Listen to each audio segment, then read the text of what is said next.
It's time to take a very cynical look back at SmackDown. On a wrestling show, baby. Well, welcome to the wrestling show. I'm your most fickle host, Lip Hazlewood, and this is a very cynical look back at the latest episode of representing the WWE and live from, of course, the Scotia Bank in Toronto, Ontario, Canada. It's Friday Night SmackDown. Air date, August the 18th, 2023. This episode is the ongoing saga of the SummerSlam's aftermath. That's right, still lots to talk about. Because, the huge thing with the bloodline hitting the proverbial fan, as they'd say. Okay, so, now before we dive into the show, just got to say this. Today is a special day in SmackDown. A special day in SmackDown. It is Edge's 25th anniversary of SmackDown. It's true. Big event today. And, so we're going to be celebrating that. SmackDown, or WWE, celebrates it by having, every now and then, they have people come in and chime in with a little vignette of how Edge impacted their career or their lives. It's true. So there's a big kudos to Edge, and Edge has got a big old match, a big main event match tonight against longtime friend Sheamus. Now apparently they've never had a professional. They've never had a professional fight. Never, but they fought a lot, but never had a professional fight. So this is going to be a first time event in WWE. Anyways, before we dive into the show, just a quick shout out. Just a quick shout out to the non-competitors. That's right. They are the glue that holds the building together. First and foremost, he represents the authority figure. It's Adam Pearce. That's right. Next, getting all the pre-match interviews and all the backstage scoops, it is the team of Kathy Kelly and Kayla Braxton. That's great. And of course, heading to the ring, who tells us who's about to fight and the results of such fights, it's Mike Rome, and most importantly, it's the commentary crew. And to me, it's feeling kind of packed. There's a lot really full because there's 3 people. Okay, first and foremost, we call them the narrator of the show. They're the play-by-play guys. The commentators, I call them the narrators. That's what I call them. Anyways, now they're the team. First, he's a man with the impeccable style, as usual. And, of course, apparently, seeing Gunther's barber, he's the very reliable Corey Graves. Now, this next one, he's, this man, Corey Graves, refers to as KP. But we all know KP as a very enthusiastic Kevin Patrick. And rounding off the commentators, it's the long-time veteran of well over 25 years.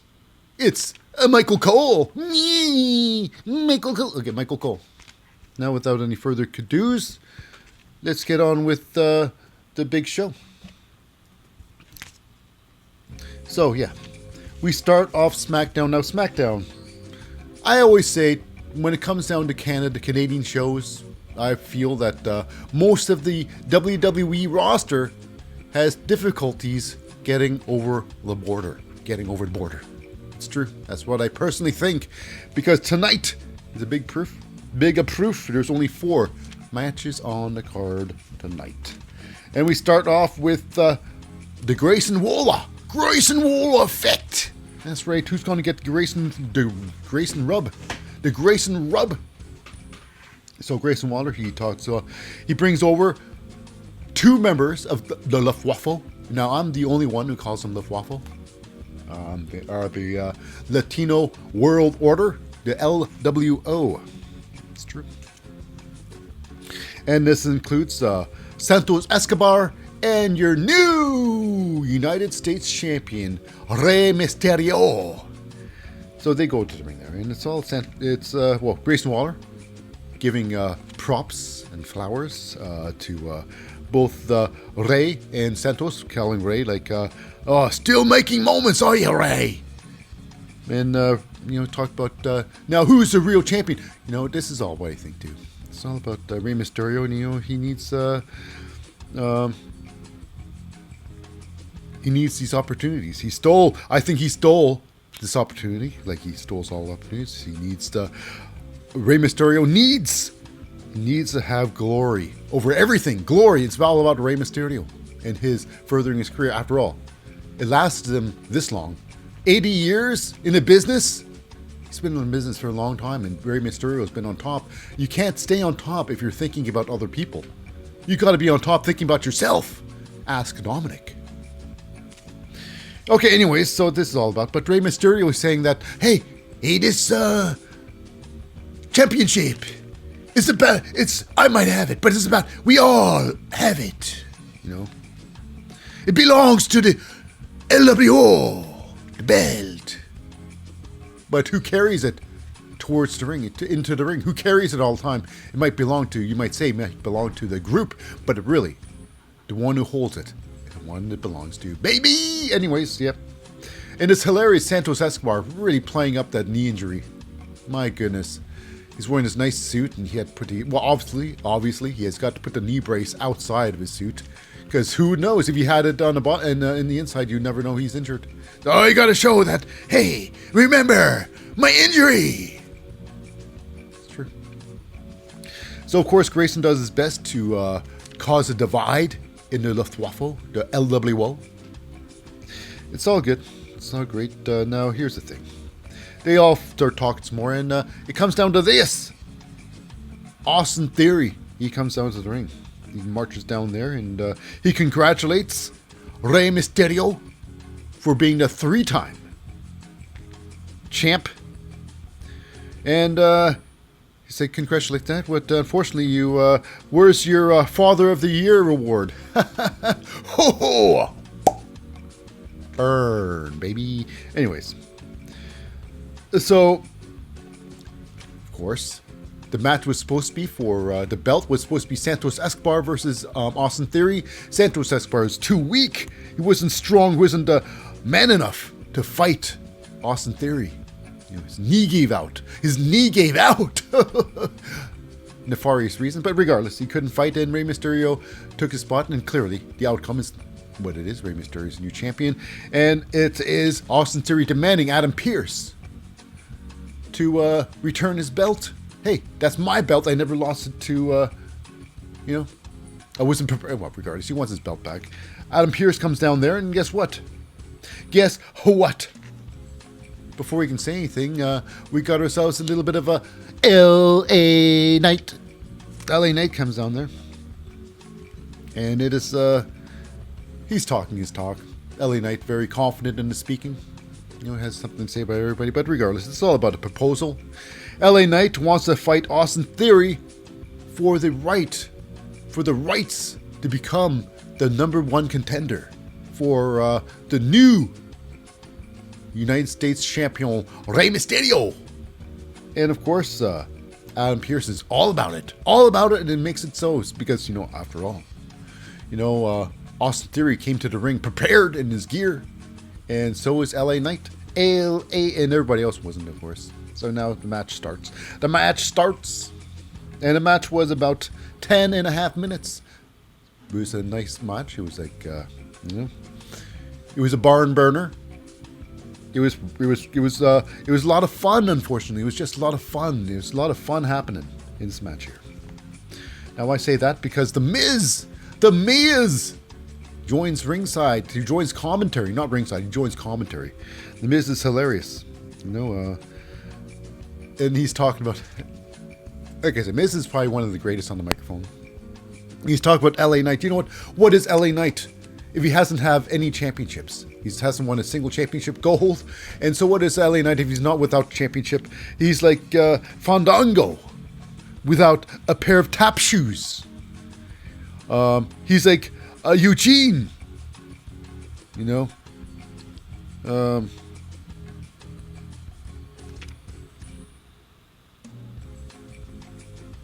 but anyways. He's like Doink. He'll be the next Doink the Clown. What did I write there? Yeah, he's like Eugene without crayons. My writing is the worst. Anyways, I'm keeping that in. Regardless. So yeah, Miz with some burns on LA Knight, clearly. I think this is going to be good, LA Knight. Miz, this can only improve LA Knight. LA Knight has to step up. You have no choice. If you're going to verbally attack, if you're going to have a thing with The Miz, you got to be prepared in all levels. So this can only make LA Knight better as a person. If he doesn't, it'll be tough. It'll be tough. But anyways, let's move on. Let's move on to what the match. Now the match was fun, like I say, because 2 times they bring the match outside of the ring, out front of Miz, of course. There's 4 sides to the ring, and they pop out the Miz's side. Fight out front of the Miz. Miz has a couple of choice words because he's not an LA Knight fan. He's more of a Austin Theory fan for the time being. You know, he's an enemy of my enemy, right? It's my friend, Ho ho ho, ho ho, ho ho ho. So yeah, they fight outside a couple of times. Second time they fight outside, it's my goodness, LA Knight decides to use Austin Theory as a projectile, throwing him into the hapless Miz, just minding his own business, talking trash against LA Knight. Did he deserve it? Of course. So the match goes on. A lot of back and forths in the match. Back and forths this match, you know. Now we got a moment here where LA Knight, he cuts himself open. I'm thinking, how the heck did LA Knight cut himself open? Apparently, he goes for a neck breaker. Jumping neck breaker. He grabs, Austin Theory. But he grabs him, pulls him down, and I guess Austin Theory's back of his head hit LA Knight's front of his head. And he bled. Not like a stuffed pig, but he did bleed pretty good. Bleed pretty good from his head. I'm thinking, wow, that happened. Anyways, the match goes on. You know, a lot of back and forth, like I say. Now, at the end sequence here, The Miz, he gets on an apron there. He distracts LA Knight. LA Knight's not going to have it. He tries to bash Miz a little bit. Miz gets off the apron there. They fight on. LA Knight gets the old DDT, wonderful looking DDT. Austin Theory was with a wicked sell. Austin Theory, I could say, like, Austin Theory, he's a future Hall of Famer for sure. For sure. Top talent. No diggity dog. Now, after that, The Miz tries to interfere again. They run around the ring a little bit. Miz jumps in back in the ring and he tries to knock off LA Knight's head with a clothesline. Misses! LA Knight knocks The Miz out of the ring. And then stares at The Miz, showing that, he's proud of what he did. And then next thing you know it's LA Knight from behind. Yeah, from behind it's Austin Theory. With the schoolboy roll up. 1, 2, 3. It's over. That's right. The backwoods, some would call it, and losing with this move, it's taking it in the rear, because there's no more embarrassing way to lose a match than with a roll-up. I personally think how the match should have ended would have been great if LA Knight's like looking at them, is like, you, one more time, I'm gonna bust your ass. And then Austin Theory grabs Miz, grabs LA Knight from the shoulder, spins him around, kick to the stomach, then A-Town down. Quick finisher, done and done. LA Knight would be too surprised with what's going on. Anyways, whatever. Whatevs. Moving on. We got ourselves a little bit of a tribute to the Edge. The edge of performance, the glory of the king. Anyways, yeah, Edge has been praised by a couple more wrestlers. Edge, thank you! But seriously, though, a Hall of Famer for sure. 25 years, Edge, we thank you. Okay, so next match. It it's a tag team match. Damage Control, Bayley, and Io Sky. And one thing great about this match, I gotta say, one thing good for me. It is, in this match here, we've got the sexiest woman of all of SmackDown. It's Bayley. I think she's by far the sexiest woman in SmackDown. But unfortunately, one thing for sure, Bayley does not know these facts. I think, she's just naturally gifted with the curve. Anyways, Bayley, talking about Bayley still, she's sporting a Chris Jericho hairdo, an old school throwback Chris Jericho, before the Y2K, the Y2J Jericho. Way back when, with the ponytail, the front of her head ponytail, Chris Jericho style, hilarious, Bayley, she really hates having hair in front of her face. You can tell. But anyways, who are they fighting? Why, it's a team, the put together team of a Charlotte Flair and Bianca Belair. Bianca Belair. Yeah, it's Bayley and Io Sky. I don't know if I said Bayley's partner. It's Io Sky, the women's champion. That's right. First official match since winning that championship belt. So yeah, this gets weird. Now, we have a sequence in the match here where it's Charlotte Flair trying to go for the hot tag to Bianca. And it's Io Sky. She was supposed to do something. I think she was supposed to like stop the tag from happening. And it's Io Sky, like, this is just one part of the thing. It's supposed to be this hot tag, it's supposed to happen, it never happened, and then eventually she gets a hot tag. I suppose Io Sky forgot about that event. This tag wasn't supposed to happen just yet. So she goes to her corner, and Bayley's like, "What are you doing, you idiot? Your matches, you're supposed to go down there. It's scripted down there. Break the tag up now." And it's weird because Charlotte Flair, she's going for the tag. She's getting closer, and she swipes. Clearly she can get the tag. Easily she can get the tag. But somehow they don't hit hands. It was sad. And then she lays down there, and she's waiting for Io Sky to do something. Where the hell are ya, Io Sky? You missed your spot. You're making me look like an idiot. And yeah, it's true. So she lied there for a bit. Bianca Belair is reaching out her hand, like, "I'm here." It was weird. Maybe I should put on again. "I'm here, me. So yeah, it was just weird. It was weird. So the match is a lot of a give and take here, back and forth. Now eventually Charlotte does get the hot tag into Bianca Belair. The fight goes on. I gotta say one more thing about this match before we carry on to the end sequence here. Charlotte Flair, she's got this move. It's a front cartwheel. You see, like, front flipping cartwheel, a flipping cartwheel, and then she goes to a lariat. Now it's all show. It looks like, oh, look at that. She's going on her hands. She does a handstand, and she flips onto her feet, and then she follows through with a lariat. Now, the problem with that is going through the somersault, and when she gets back on her feet, all the momentum is lost. There's zero momentum. So, which actually takes away from the lariat.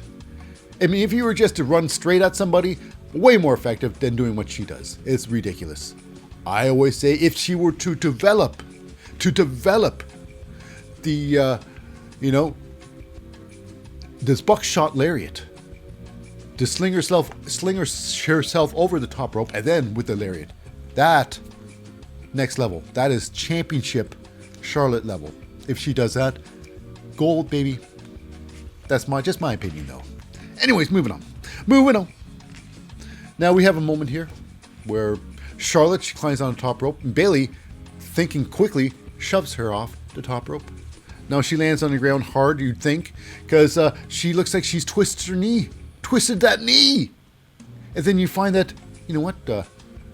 this Bianca Belair tries to get in the ring there, and she gets drop kicked out of there, and she finds that she twisted her knee too. A double knee twist. How about that? You know what? Who would be proud of this moment? Oh my goodness, Cody Rhodes. He just loves twisted knees and hurt elbows. Those tropes are just a bomb, baby. So now here we go. Io Sky decides to take full advantage and tries to stomp a mud hole in Charlotte Flair and throws her back into the ring there. And finishing her off, she tries to do with the over the moonsault. Over the moonsault.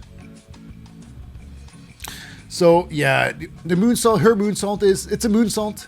It's a whipping moonsault. She does like a trust fall. She goes on the back, goes on top rope. She drops backwards, and then she flips herself around. It's a moonsault, and it works. She doesn't get the pin because Charlotte moves out of the way. She moves out of the way. Moves out of the way. And then, of course, Io Sky, she tries to spear her in the corner, but however, doing her perfect impression of Otis, rams herself shoulder first into this post, into the ring post. Bayley tags herself in, only to end the match. You know, she gets herself clobbered. Charlotte ends up tagging out to Bianca. Bianca gets Bayley into the kiss of death. Wham, bam, thank you, ma'am. You know, at least we got to see Bayley in Toronto. In Toronto. She didn't get the love I thought she'd be getting in Toronto. Oh, he wants a Bayley. Ooh. Whatever that song is. I don't know. No songs. No flowers for Bayley in Toronto. It's a shame. No. Bayley wore her best t-shirt in the ring. It's true. Anyways, we move backstage. It's with Kathy Kelly. She's got a few words with Bianca Belair about. Did you think you got any payback with the damage control? Before she can answer, apparently no. Damage control with the big attack. Now, with damage control to the ringside, it is of course, Dakota Kai. I'm not sure why she's around there. She's just a girl who hangs around the damage control, the people who do stuff. And this is no different too. So, Bianca Belair is attacked by Bayley with a swift shot to the back of the head with a chair. They take her down. It's Bayley and Io Sky just beating the holy hell out of Bianca Belair. While watching backwards, watching in the back, it's, Dakota Kai just watching. Me, Dakota Kai, I'm watching. I've got moral support. I don't know why I'm bothering Dakota for. Anyways, Bayley ends up wrapping Bianca's leg in a chair, and it's Io Sky with a massive shot to the leg. Whammo! So, here we go. I guess now that Io Sky is a new champion, there's a lot happening. A lot of women are fighting in the top part for top spot in SmackDown. And I think this is where Bianca Belair, this is where she's going to take some time off. I guess regroup herself, give all the other women a chance to flourish for a little bit before she makes her return. So yes, right, I think Bianca Belair will be out for a little bit, and this knee injury will be the catalyst of why she's gone. Anyways, moving on. Our next match, it is a tag team match. Now, these tag team matches have been very clean today. The first, Bayley and Io and Charlotte, Bianca, very clean. Tag ropes used constantly. Now, this one here, it was very clean too. Perhaps one time it hasn't been used. I'll go through that. But this was here, was a little over 3 minutes. This match was a little over 3 minutes. Mm-hmm. And when the bell rang like it did, it chimes. Okay, regardless. So this was a lot of fun. This was a good match. We got ourselves... well, I think this is more of the new Street Profits. Angelo Dawkins, Montez Ford versus the OC, Carl Anderson and Luke Gallows. And this is, like I say, this is all about the new attitude of the Street Profits. New, not completely, it's an attitude, not new real look. Now, they got the look has changed. They got the color scheme changed, or like the black and blue. The black and blues and gold and silvers. But I don't think the Street Profits can truly change until Angelo Dawkins can get rid of those damn basketball shorts and become a new Angelo Dawkins. This is the only tether, I think, that's holding Angelo back. Angelo's doing everything he can in the ring there. He's a great wrestler. But as soon as he can get rid of this physical blockage that's holding him back, his old look, gotta change all the way, Angelo. Gotta change all the way. Don't be afraid. You know, basketball shorts, you don't have to die on that damn hill. That basketball shorts hill. It's ridiculous. Anyways, in this match here, now they are top tag teams there. Montez Ford proving why he's one of the greatest lucha libres in all of the business, with a massive frog splash off the top. Now, they carry on. After that frog splash, Luke Gallows comes in, breaks up the hole there, breaks up the pin. Now, an Oni tag in. Now, it is Dawkins. He takes out Luke Gallows because Luke Gallows breaks up the pin there, and he throws up Luke Gallows and goes back outside to get a tag in from Montez Ford. Now, this is the tag where he just didn't bother with the rope. I noticed. Only time. So the match goes on. They eventually... Well... I'm just pointing out the tag, but the fight goes on, and it gets weird too because it was a missed call. There was a missed call in this match here. Kevin Patrick, I'm not sure what happened, but Kevin Patrick, I guess he was looking too far into the script. He got confused of where he's at because there was this move. It was a backdrop driver followed with a neck breaker, backdrop driver neck breaker combo. So yeah, and this was by Kevin Patrick called this a Magic Killer. The Magic Killer. This is not the Magic Killer. Do you know what the Magic Killer is? And one person, not anybody, called Kevin Patrick on this. Corey Graves doubled down on his mistake, and he backs him up. Yep, it was a Magic Killer. It's like, really, guys, come on. Not Michael Cole's like, yeah, that was just a random tandem move, a random tandem. But regardless, it was hilarious. Moving on. Then, after that move, it is the OC. You know, picking up Dawkins for a Magic Killer, the actual Magic Killer. You know, but Dawkins kicks out of that move there. Both of the OC fall out the ring there for to collect one massive over the top tope suicida by Montez Ford, massive high flyer. I'm surprised I didn't see Angelo Dawkins do a single high-flying move. Angelo Dawkins, I thought he was working on his lucha libre skills. He's been doing very good high-flying maneuvers, but today, not a single one. Not a single one. I guess the flowers goes to, Montez Ford. Montez Ford. So in there, Carl Anderson's thrown back down the ring, and with their new finishing move, the Street Profits got a new finishing move. It is a sky high, I suppose. Michael Cole called it a sky high choke slam. It's a power bomb. It's a sky high power bomb. It's not a power bomb. This is not a power bomb. This is a what's that? A spine buster at best. It's a sit down spine buster. That's what it is. The sit down spine buster with Montez Ford with a neck breaker. And that was it for the OC. They're doing what they do best, is job to other people. Now will the Carl Anderson, Luke Gallows ever become champions in the WWE? I don't know. I do not know.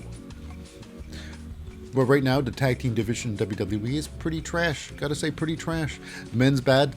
The men's division is bad. The women's is even worse. Worse. You know? Okay, moving on. Yeah, and it's Bobby Lashley celebrating with his new team with their victory. Yeah, and it was pretty fast too. The match, like I say, about a little over 3 minutes. 3 minutes. The random length of a commercial break, about 3 minutes, 3.5 minutes is a commercial break. Okay, so now we go backstage with Kathy Kelly. She wants a big old, or it's Kayla Braxton. She wants a big old scoop. She wants a scoops with Paul Heyman. What's going on with Roman Reigns? What are the rumors? I heard there are rumors. So yeah, it gets weird. You know, of course, none of the bloodlines there today. You know why? I mean, whew. Yeah, they need some time off to let this thing simmer.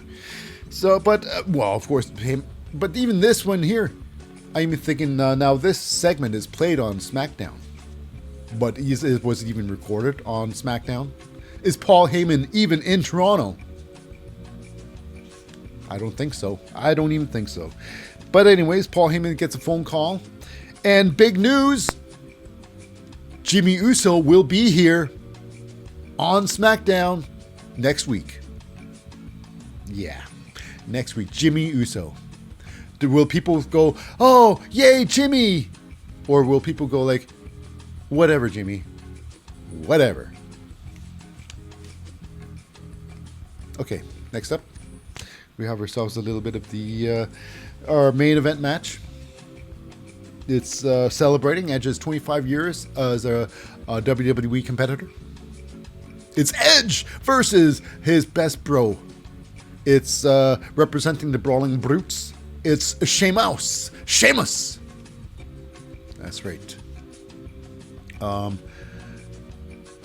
I call him, instead of the Brawling Brutes, I think he should rename his team, his group, the House of Shay. The House of Shay. You know, I think that sounds cool. It sounds cool. The House of Shay, rather than, the Brawling Brutes. Anyways, this match here was pretty damn phenomenal. Pretty damn phenomenal. About 17 minutes long. A lot of back and forth. This was great. Now, watching the match was his family, was Edge's family. Beth Phoenix and his girls all watching the match. You know, riveted. You know, Beth Phoenix was really into the match. Her heart was on. I really think Beth Phoenix, she's got to return to the commentating table or see something. I think when she did a fantastic job. I don't know why she stepped away from the commentating booth. Regardless, this match. What about this match? Now, we had some hardcore moves. This match was great. They're doing moves that they would never have done before. You know, never have done before. Now, Sheamus is standing on top of the apron there. Edge slides out from under his feet and picks him up and power bombs him outside of the ring, on top of the 5 inches of foam, on top of the concrete floor. So these mats are just incredible.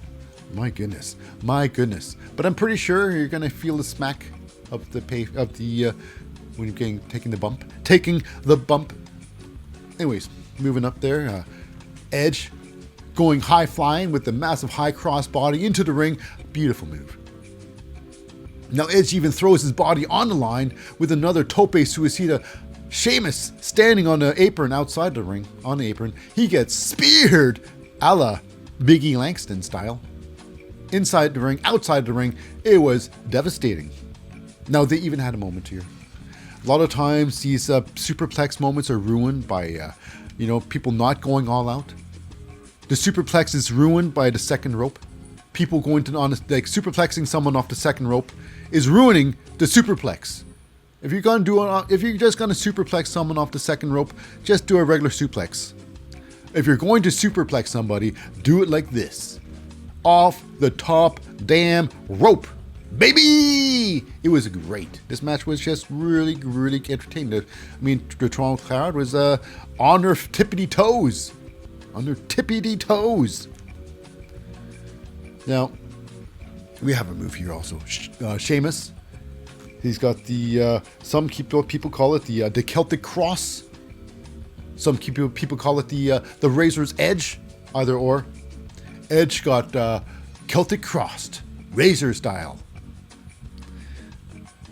Anyways. We move on.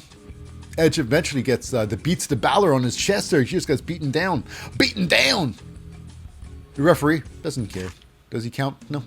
Doesn't matter? No. It was a lot of fun. Now, this was match of the night for sure. Even though the ref doesn't really bother about counting on people being raped on the ropes. So the match goes on. Edge tries to get set up Sheamus with a massive spear. He gets caught with a massive flying knee to the face. And then, oh my goodness, Sheamus tries to put this whole thing away with the massive bro kick. That's right, a bro kick. Goes to the pin, but however, Edge kicks out of the bro kick.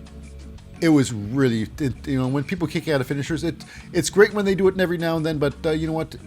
if they make a habit out of kicking out of finishers, it gets tough. It gets tough. But this one here was perfect. Kicks out of finisher. And then the match goes on. Sheamus tries to finish it again with another bro kick. Maybe one more bro kick would do it. Joe's bro kick. Edge sidesteps it like a matadore. Hole! Like a conquistador. Moves it out of the way. And then with a schoolboy tries to pick up a win over Sheamus. Sheamus kicks out of a schoolboy. I couldn't believe it. You know, who kicks out of the backwoods? Nobody.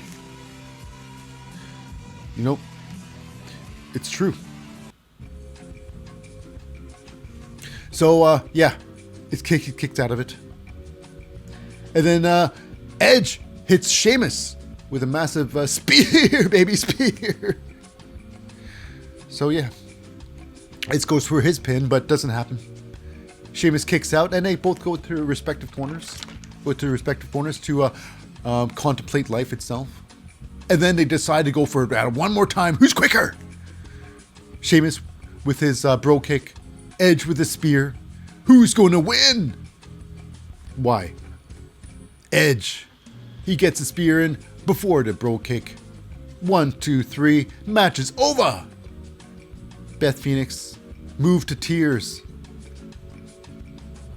Their kids moved to tears. It was a really good match. Really good match, and respect all around. Given by all. And the music hits. On my face, I use eczema. I see all my zits fade away. On my feet, I use sparkly clean. For the chance to feed, the chance to be alive. That's right. Now, that was fantastic. Fantastic end to the fourth matches of the night. Now, that does wrap it up for this episode of SmackDown. And also, for our podcast listeners, this concludes the entire episode of the wrestling show, the culmination of the 3 shows. Now, for all of you who have stuck around to the very end of the show, I hold a very special place in my heart, just for you. So, join us again on our next episode of the wrestling show. I've been your host, Lip Hazlewood, saying bye for now.